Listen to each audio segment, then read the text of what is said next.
Here in video number 4, we're going to be answering the big question.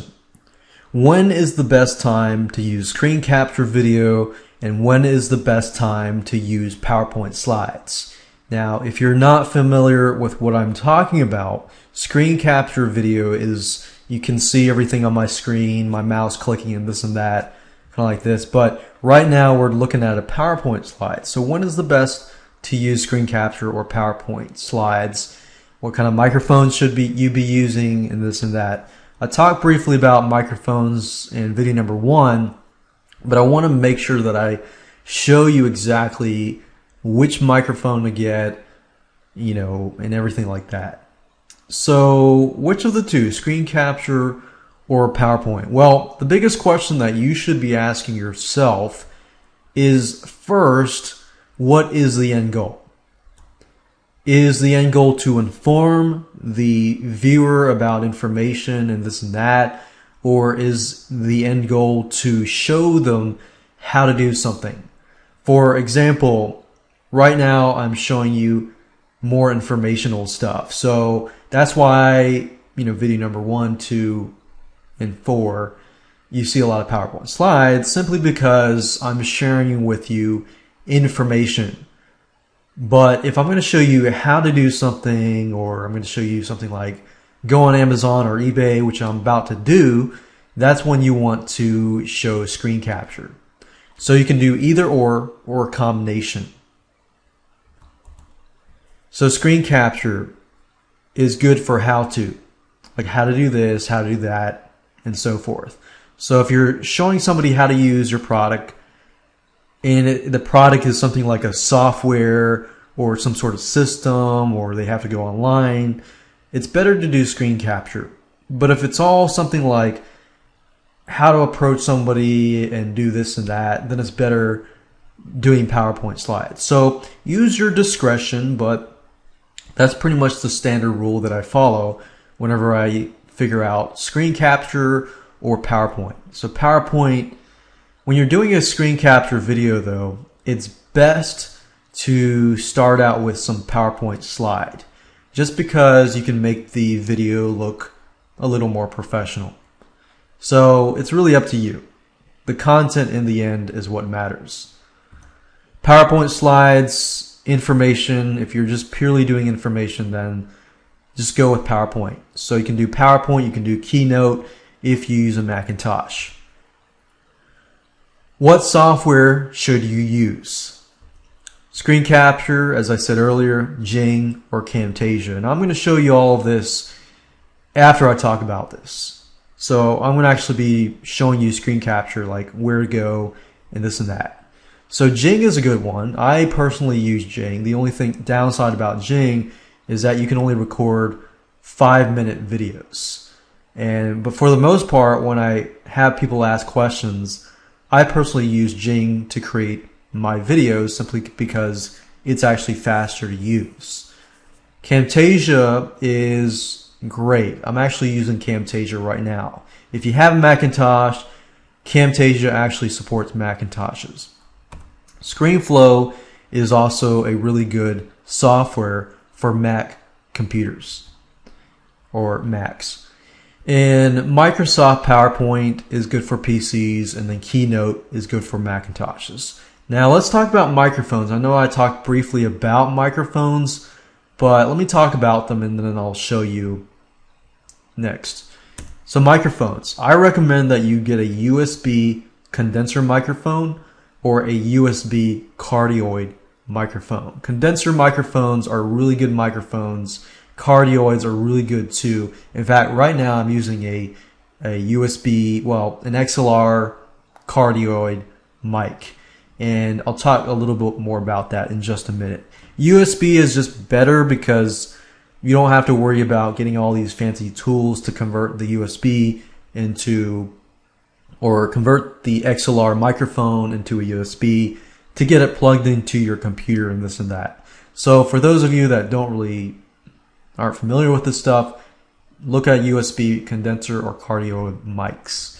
Brand names, Samsung mics. I love Samsung.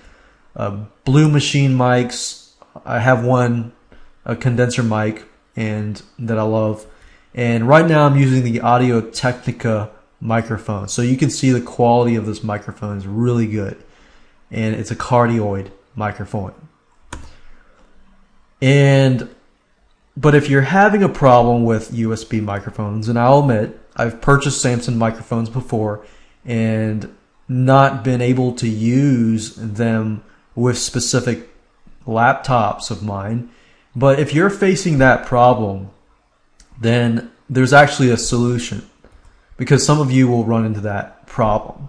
You will need to buy an XLR microphone and use what we call the icicle to connect that microphone and convert it to USB. So an XLR microphone is pretty much most microphones that you would see that people use in concerts and so forth. And they're not readily plugged into your laptop or your computer, but you can get something called an icicle, which converts the XLR into a USB microphone. Now, if this just does not make sense to you right now and you're thinking, oh man, I am confused, hold on a minute, because I'm going to show you, where to go and what to get and this and that. So it all makes sense in just a minute. And also, I recommend that you get a stand or a spider mount to decrease vibration, and a pop filter, which is something that you usually put over the microphone so that when you say your S's, your P's, and this and that, your audio doesn't really jump and pick it up. So that's that. Let me go over to Amazon and eBay and Google, and I want to show you all these softwares, where to go get them, where to get the microphones, and this, that, and the other. So this would be a good example of a video that includes PowerPoint and screen capture. So whenever you're creating your screen capture video, you have several choices that you can take. There are other softwares out there like Cam Studio and so forth, but I'm giving you the resources that I personally use and found very good over the years. Camtasia Studio has been around for a long time, and since then they have advanced in technology. In fact, right now I'm using Camtasia Studio to record this video. I love Camtasia, but it is a little pricey. It is about $299 to get. But I will say, if you are creating a lot of video training videos for your products and you got a lot of products and you can foresee yourself creating a lot of videos, then it wouldn't hurt to get Camtasia. If you don't have a PC, they do provide a Macintosh version, but I have heard that for Macintoshes, ScreenFlow is actually a lot better, apparently. I have not used ScreenFlow because I do not have a Macintosh, but that's what I've heard and that's what I've seen. If you really don't want to invest a lot of money right now, there is a product called Jing. And Jing allows you to record very short videos, about 5 minutes or less videos. And I believe it's like $14.99 a year.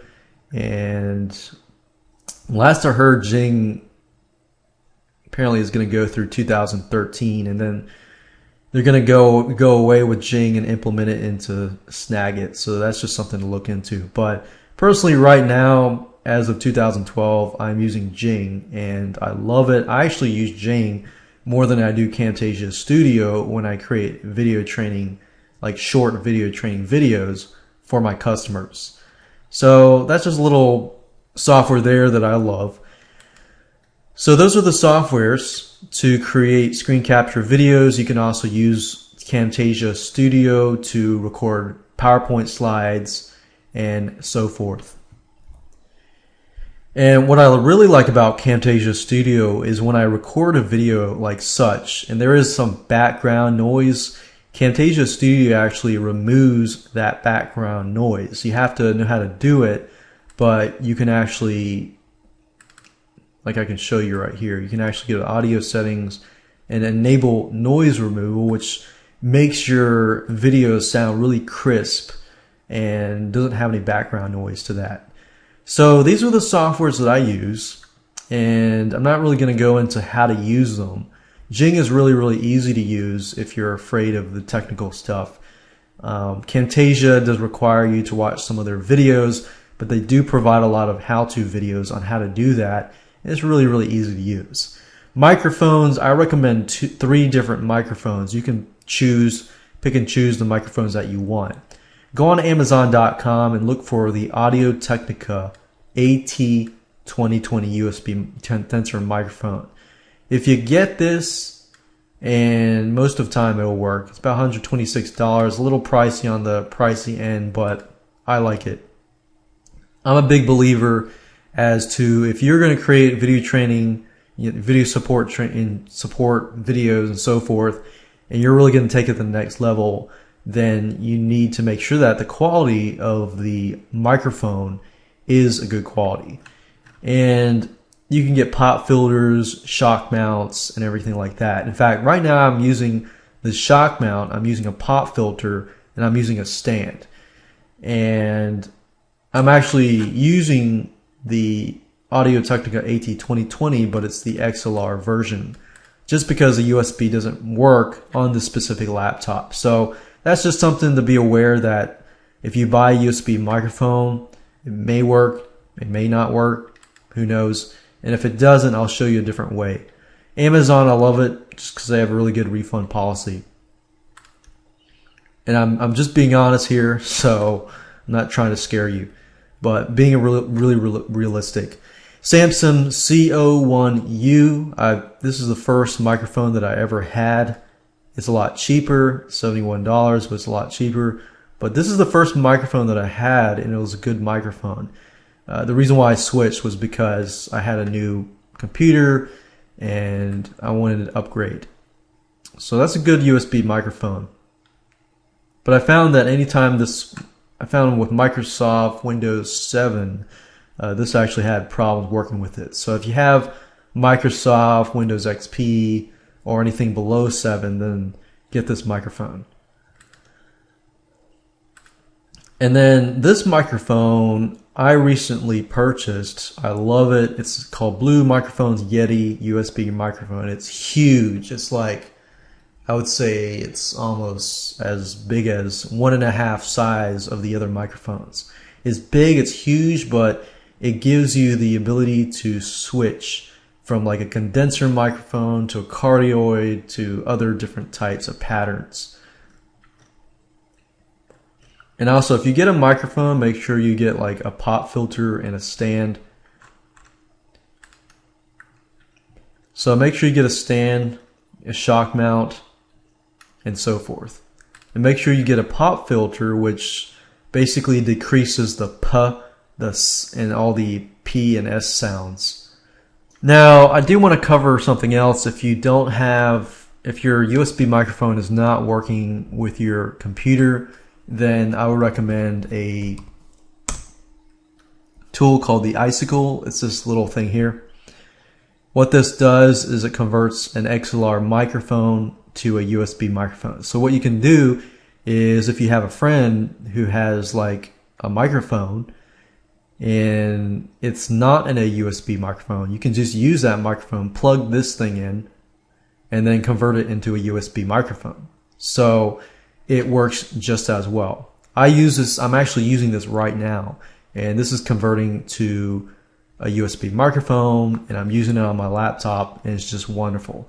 So I wanted to give you that option just in case you're having problems with a USB microphone.